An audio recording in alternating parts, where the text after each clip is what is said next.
Hello. Hi, how you going? My new greeting. Going all right? Hello. It's Gan.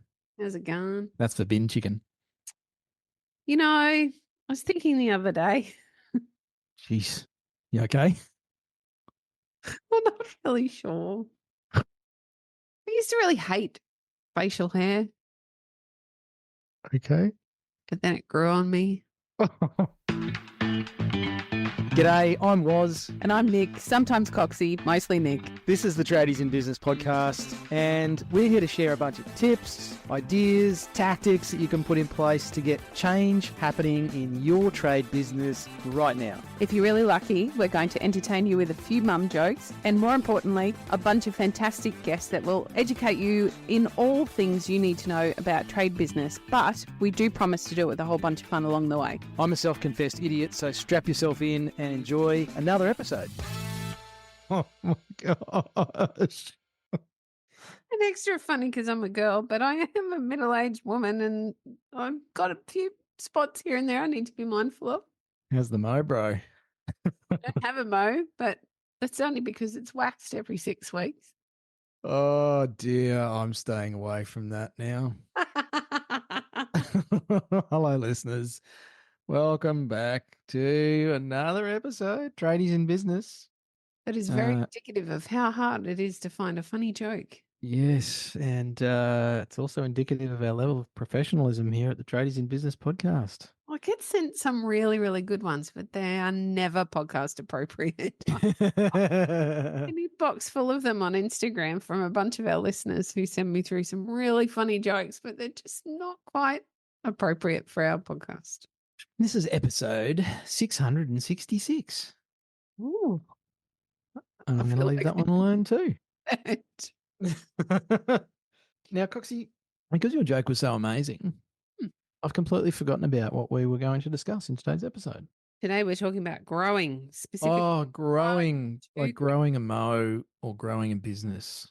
Facial hair. No wax required. No.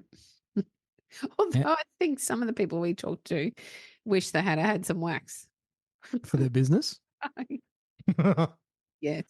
All right, let's get this shit back on course. Growing a business, Nick. I got a question for you. Yes. Can you grow too fast? And then the second question is, can you grow too big? Well, I feel like these are kind of loaded questions. Yes or no?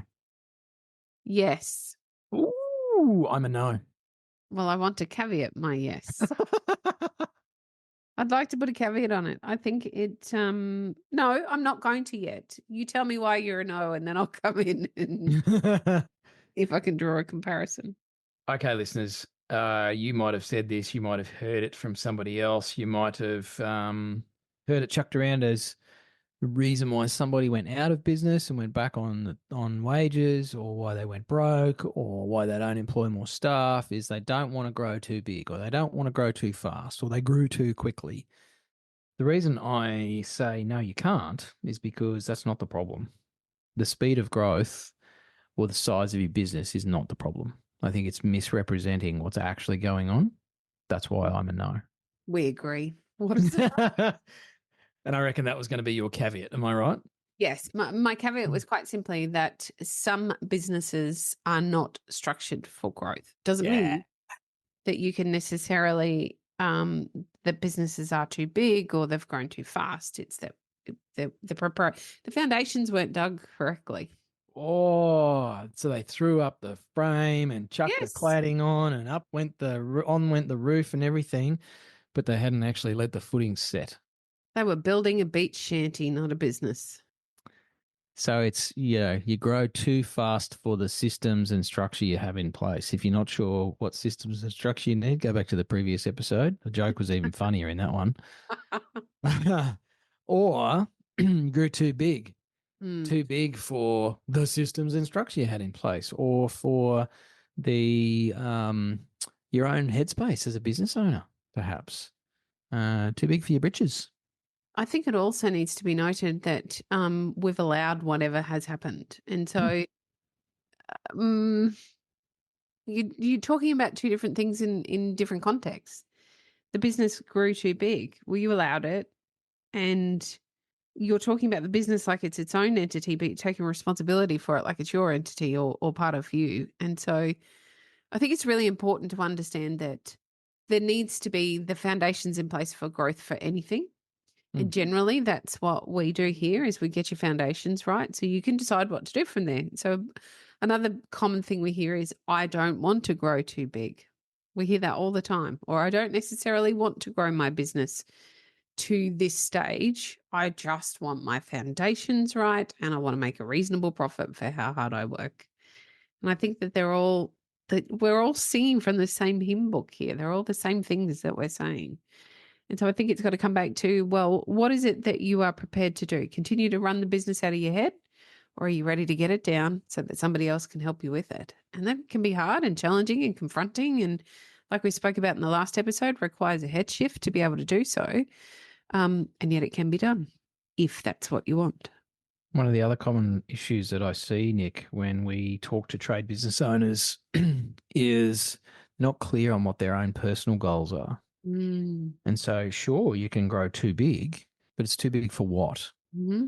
Because if it grows away from what your goals were, if you only wanted to work 3 days a week and you were more than happy with, 300 grand a year profit draw from the business, that's a very different looking business to, I want to make $500,000 a year and, I'm 30 years old and I'm happy to smash out 40-hour weeks for the next 5 years in order to build up a wealth portfolio so I can take 2 years off and buy the $1 million caravan rig and travel around Australia. Mm. So getting clear on the goals actually means you can structure the business or build the business to an appropriate size and shape and everything that matches what you actually want. And I think one of the problems is people just blindly do stuff and it's not connected. It's like the caravan's not connected to the tow vehicle. Mm. And the car's going faster and faster and getting bigger and bigger. And it's like, we haven't even hooked up the van. Mm. You don't need a Dodge Ram, mate. You're towing a little tiny camper trailer. Why don't you just get a Getz? And so it's just a lack of clarity about what's the right combination between business and personal. And for some people, having 20 staff and a $5 million business is exactly what they should be aiming for. I think it all comes back to one thing. Ooh, sounds like an oversimplification, Nick. It is an oversimplification, but it proves a point for me, so I'm going to go with it anyway. Okay, well, you are a business coach, so you get to say whatever you like. That's true. And if I said it, then it becomes truth and rules, and I have an authority, which is all a load of garbage. And I want to say, I think commonly what I see the problem here is the way that these things arise is because somebody doesn't say no. Come again? Well, if we're unable to say no to that fifth inquiry for a job that I know I can't possibly fit in before the end of the year, or if I'm unable to say no to the team member that just wants another week off for whatever reason, or I'm unable to say no to the marketing company that feels like they've got all the solutions for me, or I'm unable to say no to making some changes without driving up a variation. This is where a business starts to get out of control and too big or grows too fast because somebody can't say no. And that's hard. I really get it. It's challenging to say no. It can be really uncomfortable. We've spoken in many other episodes about using a tool that we refer to as yes and instead of no. And there are ways in which you are able to comfortably say no. And I think that if we can be comfortable with saying no to some of the opportunities that come across our table, our desk, our job site, our vehicle, we then control where we go to from here. And I think when we're saying yes, largely we're losing control. And I think We're saying that's yes to other people's goals. absolutely we do. Absolutely we do. And suddenly we've lost sight of what we want. And I think that's a large part of why so many people who come to us can't articulate what their personal goals are. We have lots of people who can't articulate to us what they want to earn from their business, how they want to be financially rewarded for how hard they work. Then they say things to us like, oh, I don't want to get too big. I don't want to make $1 million. And I sit there and I think, who doesn't want to make $1 million? The problem with that statement is I don't want to make $1 million because I think to do that is going to destroy me, my marriage, my health, et cetera, et cetera, et cetera. So people come into this, trade business owners come into this growth and success thing with all of these preconceived ideas about what it takes to get there. And that's bullshit. You don't have to destroy your life in order to make $1 million. You can make $1 million and be happy. They're not mutually exclusive. But if you're not willing to allow that as a possibility, then sure, you're going to set your goals at 150 grand a year and you're going to be bloody miserable because you'll work your ass off to get it. And I also want to validate that we don't have to make $1 million. Like if that is truly not your choice and you still want to put structure and have a balance, we spoke to somebody recently who isn't looking to earn tons more than what he's currently earning. What he'd like to do is get his business under control so he feels like he can have some work-life balance. Such a cliche statement, and yet it's so incredibly true. You can have the business that serves you with your 4 days a week and still gives you the financial outcome you're looking for. There's not many people that don't want that, Nick. 100%. Who wouldn't want to work 4 days a week? Well, 3. If you could, this is where you and I have been doing this coaching caper for more than a decade, just a lot more than 1 decade. And I think it comes down to allowing yourself to say what you want. Listeners, you need to be prepared to say what you want and not feel judged or embarrassed or guilty or whatever. And it doesn't have to be $1 million, right? You and I often joke, Nick, about you don't have to have a Ferrari or a private helicopter or a motor yacht to be a tradiepreneur member. You know, to work with us, you don't have to want to be the biggest and best electrician, plumber, builder, whatever in Australia. We don't care. That's not what we're actually helping our clients achieve. Some of our clients are the smallest businesses in Australia, and they're the bloody happiest people we've ever met. Yes. Because they've got what they want, truly got what they want. And sure, money doesn't make you happy. And if you didn't have all the fear and preconceived ideas about what goes with the money, what would you actually want? Would you want 500 grand a year income and time with the kids and to be able to go away for 3 months in the van or to take an overseas holiday with the fam to Fiji twice a year or whatever it is, starting with that whole, what people write off as, being a wanky thing and all that sort of internet stuff of a life by design. But it's like the house that's built on shit footings. If you don't actually sit down and design what you want, then your business is not going to give you what you want because you haven't actually set the foundations up properly. Comes back to saying no in a large regard. That's right. Yeah. And you and I have done lots of learning around it's actually the things we say no to that determine the yes. If I say no to that crappy client, I'm saying yes to profit. If I say no to the staff member taking the piss, I'm saying yes to me having time with the family. And so the no's are actually more powerful than the yeses, which is, I think, a fantastic point that you were making earlier, Nick. And now I've just railroaded the conversation, then gone quiet, and you just sat there and gone, Waz, you stole my train, and now what am I supposed to do? No worry. You need to say no to your co-host. You say yes to actually having some semblance of control over the conversation. I just think so much of this is done unconsciously. And I don't mean you knocked out dead on the floor and not really understanding what's going on. I think you're just working yourself into the grave and not thinking about what's going on. You're so busy working on the thing in front of you. And I think this comes back to something we spoke about on the Tradie Wife Life podcast. Men think in a particular way, and generally it's about that one thing at hand right then. And so they're not necessarily thinking about the consequences of what saying yes to this person or this thing might mean in the long run.